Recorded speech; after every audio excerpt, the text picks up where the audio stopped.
Assalamualaikum warahmatullahi wabarakatuh. Nah, gimana nih kabar-kabar sahabat Dekombur sekalian? Jumpa lagi bersama kami dua gadis ini. Seperti pepatah katakan Kak Jura. Apa itu Kak Lala? Tak kenal maka tak sayang, Tak sayang maka tak cinta. Maka perkenalkanlah saya Melina Ilestari, biasa dipanggil Kak Lala, dan rekan saya Khairatul Zura, biasa disebut Kak Zuzu. Nah, apalagi di mana kalau bukan di Dekombur, yuk merapat. Oke. Sesuai dengan tema kali ini Kak Jura. Apa itu Kak Lala? TOEFL Prediction Test with UPT Bahasa Undar. Nah, kali ini ada siapa ya? Kali ini bintang tamu kita adalah perempuan yang sangat famous nih di Dharma Wangsa, Ya. Kak Lala. Tapi famousnya itu lebih famousnya lagi masa-masa udah mau puas. Oh, Jangan sampai ini diawas sama Mem Sarah. aduh, kenapa disepil kan? Tanpa berlama-lama lagi, saya spill dulu sedikit. Nah, beliau adalah beliau kelahiran dari Tebing Tinggi 8 Juli 1987. Beliau merupakan alumni dari Unimed nih, Kak Lala. S1 dan S2 di Unimed. Dan juga jangan salah satu narasumber kita kali ini itu pencapaiannya sudah banyak. Dan pernah nih Kak Lala, jadi pemantau pemilu dalam pemilu DPR loh. Itu di tahun 2019. Dan juga dia jadi TOT pemantapan nilai-nilai kebangsaan di tahun 2020 gitu. Kayaknya tanpa berlama-lama lagi. Benar. Langsung saja kita sambut siapa dia. Ding ding ding ding ding ding ding. Ini dia Mem Sarah.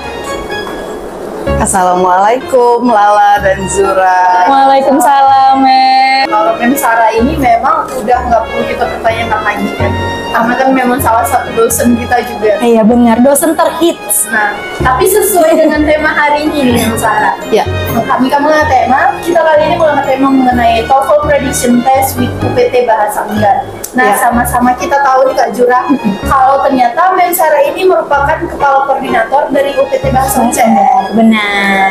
Jadi mungkin sebelum kita jauh membahas mengenai TOEFL-nya, mungkin kita bisa tahu dulu nih melalui Mem Sarah, apa sih sebenarnya UPT Bahasa Undar dan apa saja tugas dan fungsi dari adanya UPT Bahasa Undar ini? iya. Jadi Lala Zura berangkat dari visi misi Undar untuk menjadi World Class University di tahun 2045 dan berangkat dari visi misi yang sudah diturunkan Renstra dari universitas, maka UPT Bahasa itu dibentuk untuk mengakomodir mahasiswa, baik mahasiswa di Universitas Dharma Wangsa maupun di luar Universitas Dharma Wangsa untuk bisa mengikuti tes TOEFL di Universitas Dharma Wangsa bertempat di lab bahasa. Mohon maaf nih sebelumnya, Mem. Berarti untuk pihak luar itu dibolehkan untuk mengikuti tes TOEFL di Dharma Wangsa juga? Dipersilakan dan sudah ada dari luar yang mengikuti tes TOEFL di Universitas Dharma Wangsa dengan tujuan melamar pekerjaan, mengikuti studi lanjut S2 juga sudah ada. Jadi tidak hanya diperuntukkan bagi mahasiswa Universitas Dharma Wangsa. Kalau mahasiswa Universitas Dharma Wangsa itu diwajibkan sebagai syarat mengikuti sidang meja hijau, bukan syarat mengambil ijazah ya, syarat mengikuti sidang meja hijau. Jadi sebaiknya tes TOEFL yang diadakan di Universitas Dharma Wangsa setiap bulannya itu mahasiswa mengikutinya sebelum seminar proposal. Jadi sebelum seminar proposal harus mengikuti TOEFL, maka setelah mengikuti TOEFL baru diberikan sertifikat, dan sertifikat itu yang disertakan untuk nanti meja hijau. Iya Lala, benar sekali Lala. Itu tadi jawaban dari Mem Sarah. Tapi banyak juga nih Kak Jura, teman-teman, apalagi kami nih Mem, khususnya di mahasiswa-mahasiswi semester akhir yang banyak bertanya, kalau mau ngambil TOEFL di Dharma Wangsa, syarat dan ketentuannya apa aja Iya, sih? benar. Dan bagaimana sih Mem ketentuan dari UPT Bahasa sendiri untuk mengambil TOEFL di Dharma Wangsa ini? Dan juga biasanya ujiannya di mana ya Mem? Iya. Iya Lala, mekanisme TOEFL itu sebenarnya sudah ada dalam peraturan rektor Universitas Dharma Wangsa, ya, sudah dituangkan dalam peraturan rektor Universitas Dharma Wangsa. Lalu kita Pusat Bahasa punya media sosial Instagram, mahasiswa-mahasiswi Universitas Dharma Wangsa bisa mengunjungi Instagram kita, sosial media Pusat Bahasa, untuk mendapatkan informasi mengenai TOEFL. Kalau mahasiswa yang bersangkutan tidak menggunakan media sosial, biasanya Kaprodi menyampaikan tes TOEFL yang sudah dijadwalkan melalui grup. Begitu Lala. Jadi mekanismenya sudah ada, alur pendaftaran TOEFL-nya dari mulai registrasi sampai menerima sertifikat, sudah ada semua mekanisme dan ketentuannya. Berarti untuk info dan syaratnya itu sudah ada di Instagram juga ya Mem ya? Sudah ada di Berarti Instagram. sudah tertera di Instagram. Iya. Jadi untuk yang ingin mengikuti boleh langsung nih sahabat-sahabat The Kombur langsung dicek Instagramnya UPT Bahasa Undar. Benar Zuhra. Jangan lupa di follow juga nih IG Universitas Dharma Wangsanya. Iya. IG UPT Bahasa Undar juga jangan lupa di follow. Iya. IG-nya Pusat Bahasa Undar. Oke, Pusat Bahasa Undar. Gitu. Untuk next question mungkin Mem boleh nggak sih Mem tips and trick nih untuk dapat skor tertinggi pada TOEFL? Nah, kalau tips dan trik mendapatkan skor yang tinggi dari TOEFL Prediction Test. Jadi TOEFL Prediction Test kita itu nilai tertingginya sama, kita mengikuti dari ITP 677. Jadi tidak ada yang 700 800 Lala Zura. Jadi 677 skor tertingginya. Jadi kalau mau mendapatkan skor misalnya di atas 500, ya banyak latihan. Preparationnya mesti baik.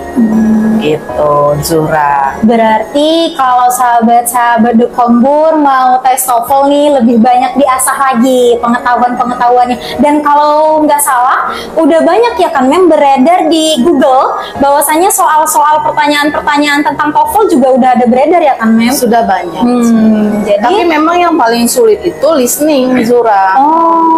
listening. Listening, structure and written expression juga kalau kita punya grammar yang tidak begitu baik. Oh begitu. Nah makanya Mem, kalau untuk masalah listening dan grammar, terkadang itu ya memang poin paling sulitnya benar dalam membuat TOEFL. Ada nggak sih Mem tips and trick yang bisa kita nih sebagai mahasiswa-mahasiswi gitu mempermudah untuk mengasah kita dalam listening dan grammar kita yang menjadi yang lebih baik? Ya, jadi Lala, Zura, kalau tips dan trik khusus saya sejujurnya tidak punya. Kalau khusus ya, atau trik-trik cara cepat begitu, saya tidak punya. Yang saya tahu untuk mendapatkan nilai tertinggi ya, kalau sulit dalam listening kita harus banyak listening. Makanya salah satu syarat untuk mengikuti TOEFL Prediction Test di UPT Bahasa di Pusat Bahasa Undar itu adalah lulus mata kuliah bahasa Inggris 1 dan 2. Jadi kalau belum lulus tidak boleh mengikuti tes TOEFL. Oh begitu. Mem, maaf nih sebelumnya.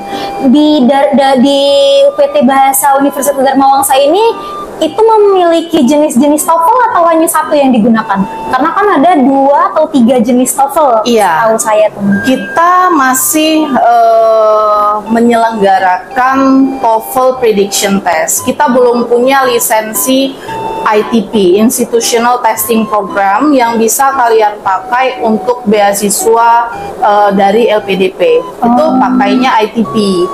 Dan cuman ada beberapa sih di Sumatera Utara ini penyelenggara resmi TOEFL ITP. Lalu IBT kita belum punya lisensinya juga, dan kita masih PBT, paper based test. Paper based. Iya, kita masih paper based test. Nah, Mem, Belum CBT, belum computer based test. paper based. Mungkin kedepannya, karena memang ini kan tahap demi tahap. Mungkin kedepannya kita akan mengarah ke ITP, IBT, dan computer based test. Tapi dalam waktu dekat mungkin kita akan menyelenggarakan TOEIC. Kita sudah akan kerjasama dengan ITC untuk penyelenggara resmi TOEIC, Test of English as International Communication. Berarti itu suatu bentuk keberhasilan dalam urusan bahasa juga ya, Benar, Kak? Karena benar, semakin Kak. banyak sinerginya dan juga semakin on progress nih ke Iya, depannya, on progress. bakal ada banyak lagi perubahan yang bakal diinginkan. Nah, Mem, kalau berbicara mengenai TOEFL, banyak nih yang masih awam yang mengenai TOEFL, apa sih sebenarnya pentingnya begitu kan untuk diambil TOEFL di luar dari sebagai syarat untuk meja hijau saat sidang nanti? Iya, jadi kalau kita menyelenggarakan suatu bentuk akademik, harusnya standarnya ada, gitu ya. Jadi secara akademik, TOEFL memang sudah wajib dilakukan baik dimanapun universitas di Indonesia ini sebelum mahasiswa mengikuti sidang meja hijau.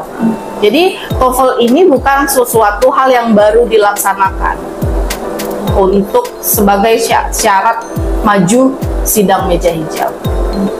Jadi memang sudah standarisasinya, harusnya memang kita sudah melaksanakan TOEFL jauh-jauh hari. Mem, untuk sertifikat TOEFL sendiri itu biasanya berlaku berapa lama tuh, Mem? Sertifikat TOEFL kita berlaku 2 tahun, 24 bulan. 2 tahun semenjak itu diberikan kepada peserta.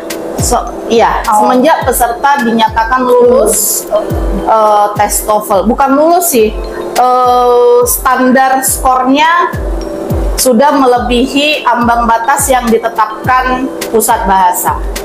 Tidak ada lulus dan tidak lulus, skornya saja. Skornya, berarti dilihat dari skor. Iya. Dari berbicara mengenai TOEFL ya, Kak Juna. Nah, Mem, kami juga sedikit kepo nih. Kira-kira nilai tertinggi TOEFL di Dharma Wangsa ini berapa sih, Mem, yang udah pernah dicapai oleh mahasiswa atau mahasiswi? Iya. Alhamdulillah Lala, Zura, TOEFL, nilai TOEFL tertinggi ada di angka 553. Wah. Tapi saya lupa siapa namanya. Ada beberapa mahasiswa kita yang mendapatkan skor 553. Alhamdulillah. Itu mendekati standar angka nilai tertinggi di pusat bahasa UNDAR ya, Mem? Ya itu sudah melampaui karena memang kita kan fakultasnya fakultas ekonomi, tidak ada yang fakultas bahasa asing ya. Iya, benar. Jadi itu memang sudah beyond our expectation lah, di atas ekspektasi kita. Nah, itu tadi berbicara mengenai TOEFL yang ada di Dharma Wangsa di Kak Jura. Kak Jura sendiri udah ngambil TOEFL belum? Aduh, kalau untuk aku sendiri belum ada ngambil TOEFL nih, Kak. Makanya karena ada perbincangan tema tentang TOEFL ini, itu jadi memicu saya untuk mengambil TOEFL nih. Apalagi kalau udah mau seminar proposal ya. Iya, Mem. ini kami Karena sebentar lagi. Kayak sedikit Nah, Kak Jura, berarti kita nih juga bakal mendaftar TOEFL nih. Iya, Pasti kalau mau mendaftar TOEFL di Dharma Wangsa bisa langsung juga kan melalui Memsara atau bagaimana? Mekanismenya sudah ada di alur pendaftaran TOEFL, sudah ada linknya, termasuk di mana bagaimana mekanisme pembayarannya, mekanisme tesnya, dan mekanisme pengambilan sertifikat gitu. Mem, mohon maaf nih sebelumnya. Berbicara tentang pembayaran, kalau boleh tahu nih, di Dharma Wangsa sendiri untuk tes TOEFL itu mematokkan harga berapa ya, Mem? Saat ini Universitas Dharma Wangsa mematok 250.000. 250.000 per tes ya, Mem? Per per tes. Nah, dan kalau TOEFL itu bisa berapa kali sih kan diambil dalam setahun atau memang ada syarat yang ketentuannya hanya sekali? Sesuai kebutuhan saja. Kalau memang kebutuhannya sebagai syarat sidang meja hijau, ya memang untuk kebutuhannya satu kali saja diambil. Satu kali saja diambil. Tetapi misal nih Mem, kayak Mem bilang kan untuk persyaratan sidang meja hijau. Jadi nanti setelah kami lulus, terus kami mudah-mudahan nih diterima di perusahaan BUMN Mem. Pasti kan otomatis ada tuh untuk persyaratan sertifikat TOEFL. Apakah sertifikat itu masih boleh digunakan untuk lamaran kerja itu? Boleh? Boleh. Sertifikat berlaku selama 2 tahun dan boleh digunakan untuk melamar pekerjaan nasional, multinasional, BUMN, dan lain sebagainya yang membutuhkan sertifikat tersebut. Yang pasti masih dalam jangka waktu 24 bulan. Iya, benar. Benar. Kalau Mem sendiri ada kisah-kisah menarik nggak nih sih selama menjadi kepala UPT Bahasa, bisa mungkin diceritakan atau mungkin melihat waktu tes TOEFL ya? Iya, pengalaman menarik nggak sih Mem? Iya, menariknya banyak yang antusias, tapi banyak juga yang memburu-buru tim. Karena tim di pusat bahasa ada dia tim TOEFL, ada tim penerjemahan. Ada beberapa tim di UPT Bahasa yang saya sejujurnya tidak bisa bekerja sendiri ya Lala dan Zura. Iya. Jadi tim-tim tersebut memverifikasi dahulu data-data peserta tes yang akan mengikuti tes pada periode yang ditentukan. Namun karena satu dan lain hal mungkin ya, mahasiswa banyak juga yang memburu-buru besok mau sidang, hari ini baru mau daftar gitu. Itu membuat tim kelimpungan untuk menghandle mahasiswa yang memburu-buru tim. Jadi saya selalu menekankan dan tim TOEFL kita menekankan melalui Instagram dan sosial media yang kita punya agar tidak mengambil jadwal ketika akan sidang meja hijau. Jadi lebih amannya mengambil jadwal di sebelum seminar proposal. Kenapa? Karena kalau TOEFL di pusat bahasa diselenggarakan 1 bulan sekali Lala dan Zura. Iya, 1 bulan sekali. Jadi kalau kuotanya penuh, kuotanya itu 35 peserta, kalau penuh kita tutup, kita alihkan ke periode selanjutnya. Jadi lebih baik, lebih cepat kalian mendaftar, lebih cepat kalian diberikan jadwal dan kuota, lalu pelaksanaan tes kalian belum lagi harus menunggu hasil karena hasil tes TOEFL itu 14 hari kerja. Iya. Itu juga berarti kita untuk kita pribadi juga harus segera mendaftar ya kan? Iya. Jadi juga pesan untuk kawan sahabat komputer sekalian, kalau mau mengambil TOEFL segera, jangan ditunda-tunda lagi. Benar, jangan ditunda-tunda. Sesuai dengan yang dijelaskan oleh Mem Sarah tadi. Nah, itu tadi kan penjelasan Mem Sarah mengenai TOEFL. Kak Zura, kayaknya kita udah buka sesi question semalam. Oh iya benar, karena semalam kita sudah membuka sesi question box nih di Instagram dari story. Ada nih Mem beberapa question dari Instagram yang penasaran sekali Mem tentang TOEFL. Oke, yang pertama itu dari HDYTII Rama _ Hidayati Rama. Mem, itu TOEFL gunanya untuk persyaratan sidang kan? Nah, iya benar. Persyaratan sidang. Ya, untuk sahabat simpel sekali. Tampak dia udah kayak ini harus segera daftar nih. Bener Kak, udah ancang-ancang ya, untuk mendaftar. Hidayati Rama. Hidayati itu tadi udah dijawab ya. Itu merupakan salah satu syarat pentingnya ya untuk kita mengajukan sidang meja hijau. Benar. Nah, untuk yang kedua, mohon maaf sebelumnya Mem, ini ada penanya tapi namanya tidak ingin disebut. Sebut saja namanya. alumni ya? Iya, alumni Dharma Wangsa. Alumni. Hai kakak. Ya, Terima kakak kasih. Cewek berarti ya? Iya, perempuan mem. Dan dia ini terkenal juga. Terkenal juga di Dharma Wangsa. Alumni ekonomi. Oh, Alumni Fakultas Ekonomi dan Bisnis Kak Lala. Nah, berarti sepertinya dia belum pernah ngambil TOEFL nih Zura. Ya, udah lulus Kak Lala, udah lulus. mungkin untuk TOEFL ada keperluan lain. Oh iya benar. Nah, pertanyaannya nih Mem, ntar pas TOEFL ada tes apa aja ya? Kira-kira ada minimal skor yang harus diperoleh nggak ya? Ya. TOEFL ada tes apa aja? Tes TOEFL itu ada 3 sesi. Pertama sesi listening. Yang kedua sesi reading. Yang ketiga structure and written expression. Jadi TOEFL itu ada 3 sesi, ya, 3 sesi ya Lala dan Zura. Lalu skor minimalnya di Universitas Dharma Wangsa kita menetapkan 400 sebagai skor minimal, baru dikeluarkan sertifikat. Kalau nilai skor minimalnya di bawah 400, Pusat Bahasa tidak bisa mengeluarkan sertifikat. Peserta yang bersangkutan diharapkan mengikuti coaching selama 3 sampai 4 kali pertemuan. Jadwalnya ditentukan oleh Pusat Bahasa. Lalu setelah mengikuti coaching, mahasiswa yang bersangkutan ikut lagi tes TOEFL di periode berikutnya. Oh, mohon maaf nih Mem. Tadi kan berbicara tentang coachingnya Mem. Untuk coachingnya sendiri itu bayar lagi atau enggak sih Mem? Karena untuk masalah pembayaran nih mahasiswa-mahasiswi Undar harus sedikit. Jadi 250.000 yang kalian bayar di awal itu udah termasuk coaching. Oh, sudah include semua 250. Sedikit berlapang dada untuk sahabat-sahabat The Kombur yang mau ikutan tes TOEFL. Jadi 250.000 itu include semuanya. Udah tes pertama TOEFL-nya, lalu ada coachingnya 3 kali ya Mem ya, dan nanti ada tambahan tesnya lagi. Nah, sedikit penasaran juga lah. Itu kan tadi ada 3 sesi ya Mem ya. Nah, biasanya pas soal itu per sesinya itu berapa banyak?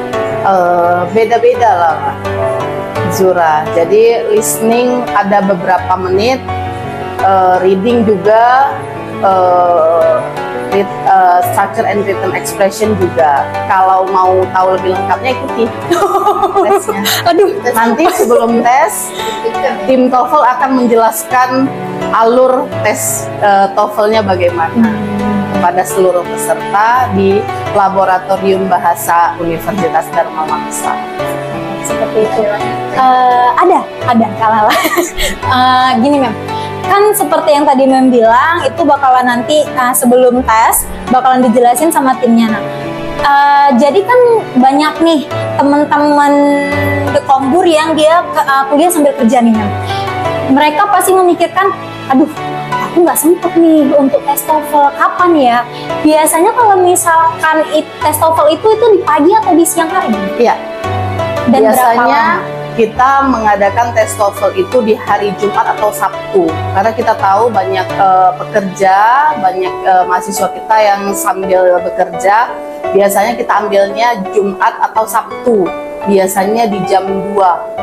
Oh, jam 2 siang. Jam 2 siang. Jadi saya dan tim berharap itu bisa mengakomodir mahasiswa-mahasiswa yang bekerja di weekend ya, di weekend. Dan di atas tanggal 15. Oh, di atas tanggal 15. Berarti dari tanggal setiap 1, bulannya. dari tanggal 1 sampai tanggal 15 itu Kosong. Begitu. Ini ada satu pertanyaan lagi nih Kak, dari teman Lala. Tadi apa sebelum itu, Kak Lala Lala? kesini tuh, Kak Lala titip pertanyaan dong satu aja Wih. buat Mem Sarah. Dijumpainya Kak Lala? Iya, sangat antusias dia ya. Bener. Nah, jadi Mem, ada teman Lala yang nanya, buat aku yang bekerja, kebetulan dia dari salah satu instansi pemerintahan, kan itu kan jadwalnya padat. Iya. Ada nggak sih Dharma Wangsa menyediakan TOEFL online Nah, tadi sebelum kita beranjak ke sesi ini, tadi sudah saya sampaikan bahwa kita masih PBT, paper based test. Kita belum computer based test. Jadi untuk sesi online belum kita akomodir mahasiswa yang online. Jadi kalau memang tidak bisa mengikuti TOEFL di periode yang sudah ditentukan, bisa reschedule. Ya, reschedule ke periode berikutnya. Itu tadi untuk sahabat-sahabat Kombur yang tidak punya pertanyaan, yang salah satunya juga dari teman Lala, sempatkan waktunya ya, Sempatkan Bang, ya, waktunya. untuk mengikuti TOEFL. Nah, Mem, untuk pertanyaan terakhir mungkin ya sebelum kita tutup, ada nggak sih pesan dari Mem untuk mahasiswi di semester akhir ini sebelum menghadapi atau mendaftar TOEFL, apa yang harus dipersiapkan dan emang apa saja sih yang perlu dipikirkan untuk menyambut TOEFL itu? Ya, jadi pesan untuk seluruh mahasiswa Universitas Dharma Wangsa untuk mempersiapkan mempersiapkan TOEFL dan tugas akhir skripsi, pesan saya adalah tetap semangat dan konsisten terhadap seluruh kegiatan yang berhubungan dengan akademik. Jadi ketika kita konsisten, kita fokus, insya Allah pendidikan kita akan cepat selesai. Oke, itu tadi pesan-pesan dari Mem Sarah. Jangan lupa, jangan dihabiskan waktunya terlalu banyak untuk nongkrong atau keluar. Iya. Karena waktunya mungkin bisa nih sambil nongkrong. Boleh sambil nongkrong belajar, lah, ya, Mem. tapi jangan lupa bawa laptop juga di iya. kafe. Sambil diskusi. Sambil diskusi, belajar. Boleh, karena bakalan suntuk dan stres juga kalau di dalam Kalau di dalam kamar melulu. terus, ya benar Mas. Gunakan waktunya sebaik mungkin. Sebaik mungkin. Menjelang semester akhir. Karena memang untuk semester akhir ini harus banyak-banyak kita memanage waktu, Kak Lala. Memanage waktu, memanage uang, Segala macamnya harus di-manage ya. dengan baik. Mungkin itu saja ya Iya. sesi tema kita hari ini. Mungkin kedepannya kita bakal mengundang PT Bahasa lagi nih Iya, untuk curhat-curhat, kombur-kombur. masalah-masalah dan isu-isu. Kalau boleh untuk di next part, boleh satu tim, semua tim kita ikutin ya Kak Lala. Tapi mungkin yang di balik layar nanti agak gimana-gimana gitu ya persiapannya. Bu Alvira, sehat? Kita sapa dulu Bu Alvira. Oke, gimana Kak Jura, langsung saya gitu. Sebelum ini kita ucapkan Terima kasih banyak kepada Mem Sarah yang Sama-sama, sudah bersedia Lala, menjadi menjadi narasumber kita pada hari ini. ya, yang sudah bersedia juga mengirimkan CV-nya, tadi yang sangat menarik. Iya benar. Dan pastinya sahabat-sahabat Dokombur udah mengerti dan paham nih mengenai apa saja langkah sebelum mengambil TOEFL atau mendaftar TOEFL yang harus dipersiapkan, kayak jadi listening itu sangat perlu ya. Iya, Apalagi biasanya kita tuh tidak sesuai gitu dengan apa yang kita dapat nantinya. Tapi makin kesini makin anak-anak zaman sekarang nih Kak Lala, gen milenial, gen Z itu memang udah rata-rata memahami bahasa Inggris loh. Apalagi Kayak anak Jaksel, nah dia memix bahasa Indonesia dengan bahasa Inggris. ternyata itu ada sisi baiknya juga. Oh benar. Mungkin itu saja ya Kak Jura, sangat inspiratif sekali hari ini. Mungkin bisa langsung kita tutup. Ada kesan dan pesan dari Kak Jura sendiri. Pesan dari Zizu untuk kamu sahabat-sahabat Dokombur yang sudah memasuki semester 7, mari kita sama-sama daftar untuk tes TOEFL. Jangan lupa kuota Kuota masih banyak. bulan ini, jangan sampai ketinggalan. Pantau terus IG Pusat Bahasa dan Universitas Dharma Wangsa karena disitulah nanti kita mendapatkan informasi lebih lanjut. Benar sekali. Sekian dari kami. Maaf apabila ada salah. Saya Melina Elastari pamit undur diri dan rekan saya. Khairatul Zura pamit undur diri. Sampai jumpa lagi di The Kombur berikutnya. The Kombur. Yuk merapat. Hey.